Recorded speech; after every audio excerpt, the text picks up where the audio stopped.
Bonjour à tous, heureux de vous retrouver pour ce début de saison de l'Amera Cup. Nous sommes sur le circuit de Manicourt à quelques kilomètres de Nevers et ce week-end, il y aura deux courses, une de 4 heures le samedi et une de 8 heures le dimanche. Alors, cette saison 2022 est un petit peu particulière puisque l'Amera fête ses 10 ans. Nous avons donc interrogé l'organisateur Wilfried Merafina pour savoir ce qu'il nous avait préparé pour cet anniversaire. Des nouveautés, on va à Valence, un nouveau circuit Valencia, qui est un circuit MotoGP, un très beau circuit avec vraiment un grand développé, la capacité pour tous les gens qui sont au centre de circuit de voir la piste et toutes les voitures rouler, donc ça c'est plutôt génial. On a aussi des nouveaux pneus, des Contact 7 qui vont plus vite, c'était un peu le but, un peu plus endurant, un peu plus vite, c'est à peu près 1,5 seconde de gagné en termes de perfo. Une course de 26 heures, voilà, on a diminué un petit peu. On est passé à 26, nos clients préféraient 26 en se disant bon bah on tentera une 31 l'année suivante. Et puis quelques petits aménagements sur la réglementation de manière à clarifier les choses et notamment la graduation de nos pilotes. On a un temps de référence, c'est sur ce temps de référence que ça va se faire et à toutes les courses on va réévaluer les pilotes pour les mettre dans les bonnes catégories et que ceux qui sont champions soient bien les champions de leur catégorie. En ce qui concerne les forces en présence, on imagine bien que les champions sortants, la 61 Lotto Leclerc, va vouloir absolument conserver son titre. Attention, il y a au moins 5, 6 voire 7 voitures qui peuvent prétendre à chaque fois à la victoire. Petit portrait de ces forces en présence en ce début de saison. Objectif début de saison, pourquoi pas faire la même que l'année dernière, hein, c'est un bel objectif, mais bon, on va voir déjà à Manicourt, on va se faire ces deux premières courses, et puis on va voir à quoi ça ressemble un peu.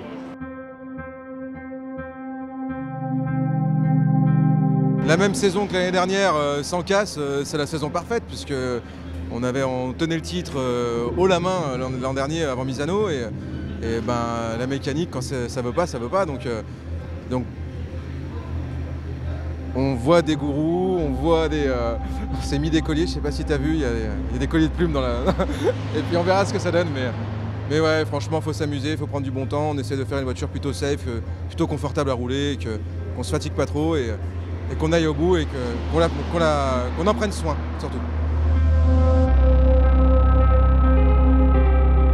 Pour ces 10 ans, déjà, ça serait de renouveler l'exploit qu'on a fait à Jerez et de le faire à Portimao. Et puis c'est vrai que cette première marche, elle est vraiment dure encore à aller chercher parce qu'il y a un plateau qui est super riche et des concurrents qui nous laissent pas forcément la place et c'est vraiment top. Donc ça va être une belle bagarre toute l'année et ça commence par ce premier week-end à Manicourt. Ouais.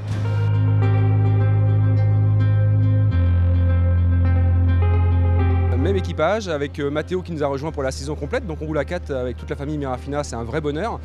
Ça c'est le premier objectif, c'est prendre énormément de plaisir et puis gagner des courses, ça a toujours été notre objectif depuis toujours. Après à voir avec Wilfried si il est d'accord pour qu'on puisse jouer le titre ou pas, puisque jusqu'alors on était toujours un petit peu hors course pour le championnat.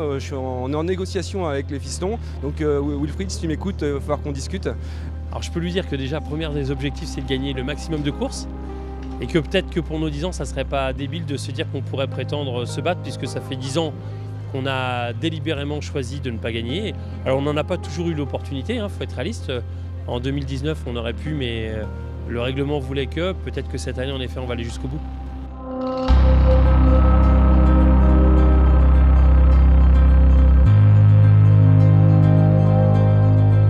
Bien sûr qu'on va tout faire pour retrouver une couronne 2022. On est assez homogène, très honnêtement, sauf que là, cette année, notre ami Antoine ne va pas faire toute la saison, donc il fait la moitié de la saison qu'il va partager avec Franck. Donc on verra, on est un 4e luron qui se joint à nous. On va essayer de faire des podiums tout au long de la saison, d'être régulier. On a un équipage régulier, normalement on devrait essayer de faire quelque chose de bien, une voiture neuve. Plus qu'à la régler et de faire des résultats. N'oubliez pas que ces prochains jours, sur la page Facebook de l'Amera et la page YouTube, vous pourrez retrouver les résumés des deux courses de ce week-end, plus quelques autres petites surprises. Restez focus et on se retrouve très vite.